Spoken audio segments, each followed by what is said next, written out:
এমন ধরনের একটা ধাক্কা দিতে, সেই ধাক্কার সময় একজন মানুষের ঘরের মধ্যে থাকে না, সবাই ঘর থাকি বাহির হইতে থাকে।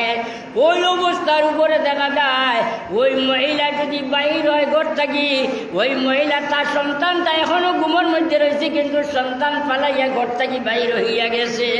কিন্তু স্মরণ করি যেই সময় দেওয়া হয়, তোমার যে মেয়ে আছে, তোমার যে ছেলে আছে, এই ঘুমের মধ্যে তাকে তুমি আনো না কেন, তখন আবার দৌড়িয়া গিয়ে আনে।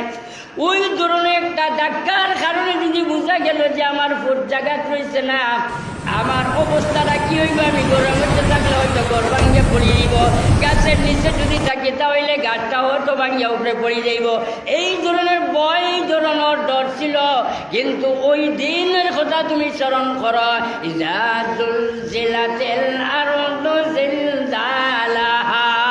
যেই দিন জমিনে হরকত করতে থাকবো, কম্পন করতে থাকবো, লড়িতে থাকবো, বৈশাল দিতে থাকবো, এই দিনের কথা কে করে স্মরণ করবো?